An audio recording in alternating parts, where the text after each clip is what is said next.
Welcome back, guys. So today we're going to be going through day 2, and if you took a look at it, it's focused on feeling our fears. So I hope that God has been speaking to you in this time of uncertainty, and I'm really excited to see how God will continue to speak to you all. So our passage comes from Psalm chapter 34, verses 3 to 5. Oh, magnify the Lord with me, and let us exalt his name together. I sought the Lord, and he answered me, and delivered me from all my fears. Those who look to him are radiant, and their faces shall never be ashamed. So in the context of this psalm, David is running away from King Saul, but ran into Philistine territory and was before King Abimelech. He actually had to pretend to be insane to save his own life. So certainly you can imagine in this time, David was extremely fearful. As mentioned in the devotional, we try to deny our fears, or we even pretend we're not fearing, and we can actually easily trick ourselves into thinking that we're not afraid. But in reality, our fear is just building up, which can be very dangerous.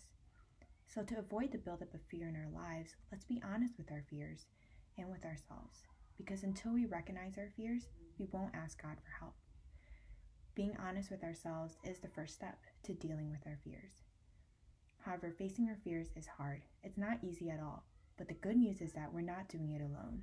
God himself is with us. As we see in this psalm, David sought the Lord, and the Lord answered him and delivered him from his fears in verse 4. God answered David's prayer and encouraged him in a time of uncertainty. In verse 5, we are promised that we will not be ashamed when we turn to God wholeheartedly. So let's join David in exalting the Lord's name, because God is more powerful than our greatest fear.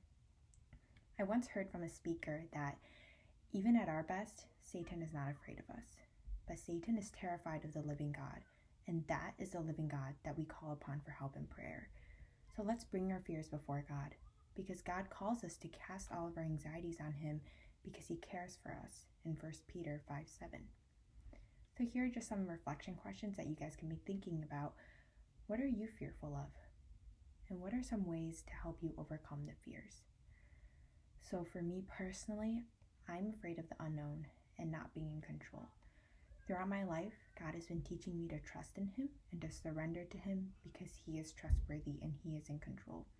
Recognizing my fear of the unknown has helped me to realize an underlying cause for my own struggle with anxiety.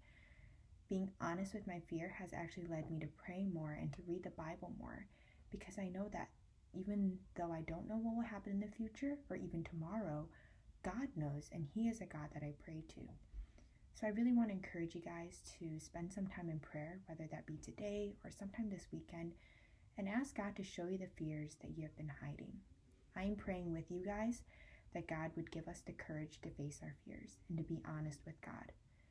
God's grace is sufficient for you, and ask him to meet you wherever you are.